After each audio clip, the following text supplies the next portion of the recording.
Hey, third graders. This week you're going to be reading a story called Dog of the Sea Waves. This story is realistic fiction.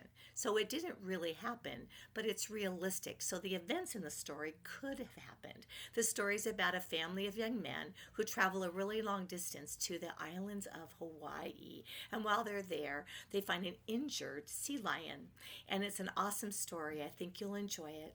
Before we get into the read aloud, I wanted to go over the selection vocabulary that you're going to be needing to understand our story more clearly. The first word is voyage.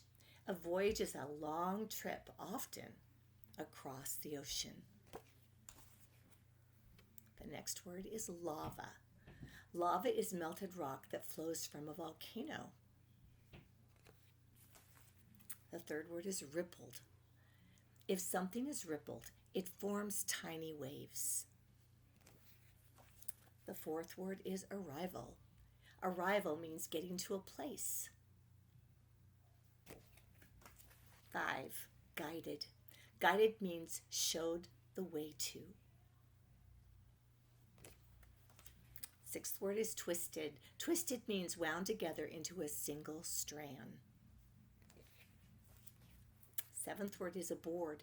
To be aboard is to be on or inside a vehicle such as a ship or a train. The eighth word is anchor.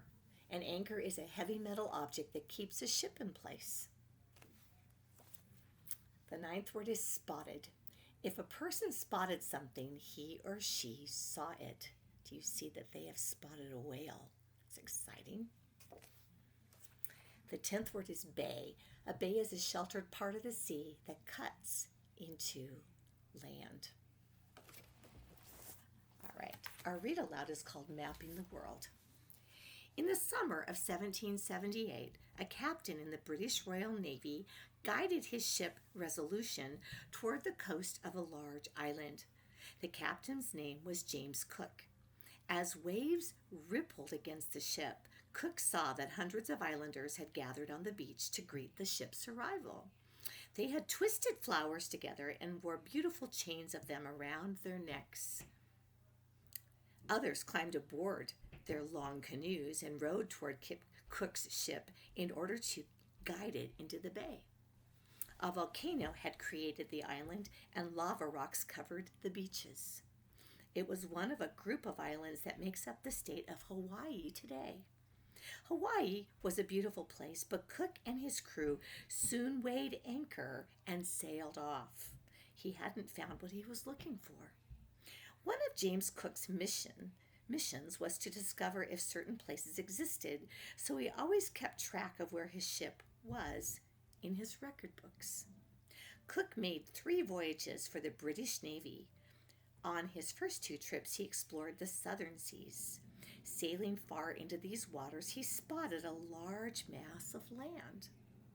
He explored its eastern coast for 2,000 miles. This discovery added the entire continent of Australia to the world map. As Cook set sail from Australia, his ship was almost destroyed as it ran into the sharp coral reefs jutting into the water. Cook's 3rd voyage took him to islands in the South Pacific again, on to Hawaii, and then north toward Canada. This time he was searching for a waterway that people hoped would link the Atlantic and Pacific oceans. They called it the Northwest Passage, but Cook didn't find that. As usual, he kept track of the places he sailed. Soon the coast of North America and outline of Alaska became part of the growing map of the world. As a teenager, Cook's ambition had been to go farther than anyone before him. Other explorers may have traveled farther, but Cook sailed to places where no one had been before. He even sailed closer to the South Pole than anyone had ever done. His voyages changed the maps of the world. Well, boys and girls, I really hope that you enjoy reading Dog of the Sea Waves, and I'll talk to you soon.